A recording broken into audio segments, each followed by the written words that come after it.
నమస్తే జిల్లావాణి న్యూస్ కు స్వాగతం. నా పేరు తరంగిణి. ముందుగా హెడ్లైన్స్ చూద్దాం. ఇదెక్కడి న్యాయం? పేరుకేనా కూటమి, అంతా వాళ్ళ హవే. పాలకొండ నియోజకవర్గం టీడీపీ ఇన్ఛార్జ్ పడాల భూదేవి, మాకు మా కార్యకర్తలకు న్యాయం చేయండి పత్రికాముఖంగా ఆవేదన తెలిపింది. పార్వతీపురం మన్యం జిల్లా పాలకొండ మండలం గోపాలపురం గ్రామంలో గత కొంతకాలంగా నాగవల్లి నదిలో అక్రమ మైనింగ్ జరుగుతుంది.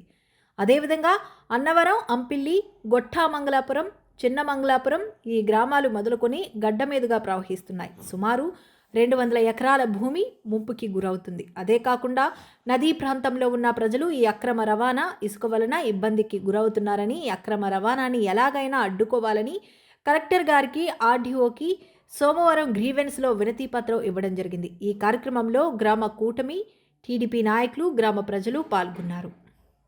నమస్కారం అండి. నేను పాలకొండ నియోజకవర్గం టీడీపీ ఇన్ఛార్జినండి.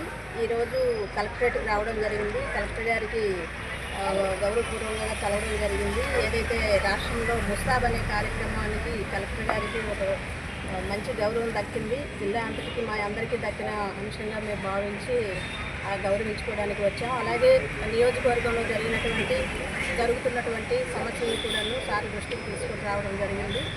అయితే నియోజకవర్గంలో జరిగిన అంశాలు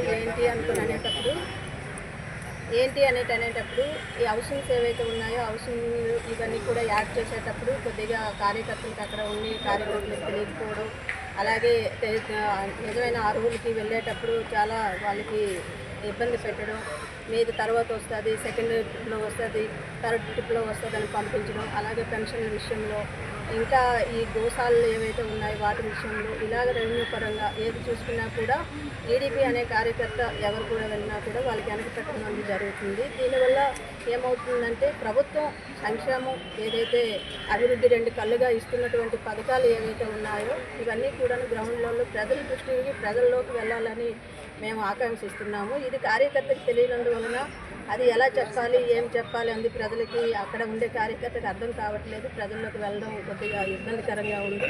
అందుకు ఇవన్నీ కూడాను ఎవరైతే అధికారులు ఎవరైతే ఉన్నారో అధికారులకి అక్కడ ఉండే కార్యకర్తలకి అనుసంధానంగా చేసి ప్రభుత్వ పథకాలు ఏవైతే ఉన్నాయో పథకాలన్నీ కూడా అమలు ప్రక్రియలో సమన్వయం చేసుకుంటూ వెళ్ళవలసిందిగా మేము కోరాము. ఏదైతే నేను కూటమి ఇన్ఛార్జిగా ఉన్నానో, తెలుగుదేశం పార్టీ పాలకొండ నియోజకవర్గానికి ఇన్ఛార్జిగా ఉన్నానో తెలుగుదేశం పార్టీ తరఫున నాకు కూడా ఇప్పటివరకు ఎటువంటి అనేది కూడా నాకు కూడా ఒక ప్రశ్నార్థకంగా ఉంది. ఇవన్నీ కూడాను మాకు జిల్లా కలెక్టర్ గారే అధినేతగా ఉన్నారు కాబట్టి అన్నిటికీ అతను చైర్మన్ కాబట్టి అతని దృష్టిలో అన్నీ పెట్టాము. ఏదైతే అక్రమంగా మైనింగ్ కూడా జరుగుతుంది నియోజకవర్గంలో దాన్ని దృష్టిలో పెట్టుకుని కూడా చెప్పడం జరిగింది. మన కూటమి ప్రభుత్వం చంద్రబాబు నాయుడు గారు అలాగే పవన్ కళ్యాణ్ గారు ఎక్కడా కూడా అవినీతి లేని పాలన ప్రజలకు అందించాలని ఆకాంక్షిస్తున్నారు. మరి ఈరోజు అధికారికంగా ఏదైనా మైనింగ్ చేయాలే కానీ అనధికారికంగా చేయకూడదు అన్నది కాన్సెప్ట్. కానీ ఇక్కడ ఏం జరుగుతుందంటే అనధికారికంగానే రాత్రి పూట అన్నిటి పూట జరగడం జరుగుతుంది. మైనింగ్ ఏడీ గారు కూడాను అడిగితే ఏమీ తెలియనిలాగే అప్పుడు కూడా చెప్తున్నారు. కానీ ఎవరికి తెలియకుండా ఎలా జరుగుతుందండి ఒక ప్రశ్నార్థకం. అందుకు కలెక్టర్ గారి దృష్టిలో పెట్టాము. ఇవన్నీ పరిగణలోకి తీసుకొని మంచి సంపూర్ణమైన పరిపాలన ప్రజలకు అందాలి. ఏదైతే ప్రభుత్వం ఆకాంక్షిస్తున్నటువంటి సంపూర్ణమైన పరిపాలన కూటమి ప్రభుత్వం ఇస్తున్నటువంటి ఫలాలు ప్రతి ఒక్కరికి అందాలి, గ్రౌండ్ లెవెల్లోకి వెళ్ళాలి. ప్రతి ఒక్క కార్యకర్త ప్రజలు తెలుసుకొని సభాస్ అనిపించుకునే విధంగా పరిపాలన ఉంది. కానీ అది గ్రౌండ్ లెవెల్లోకి వెళ్ళాలని ఆకాంక్షతోనే ఈరోజు కలెక్టర్ గారికి అక్కడ జరిగినటువంటి అంశాలన్నీ కూడాను క్షుణ్ణంగా చెప్పడం జరిగింది. సార్ కూడా సానుకూలంగా స్పందించారు. ఇవన్నిటికీ కూడా ఒక పరిష్కారం చేసే ప్రక్రియ చేస్తాననుకొని అన్నారు. అదే ఆశతో మేము కూడా వెళ్తున్నాము. మేము దేనికి వ్యతిరేకం కాదు, ప్రజల సంక్షేమమే అభివృద్ధి ధ్యేయంగా పనిచేయడం జరుగుతుంది. ఒక ఇన్ఛార్జిగా నాకు కూడా బాధ్యత ఉంది కదా.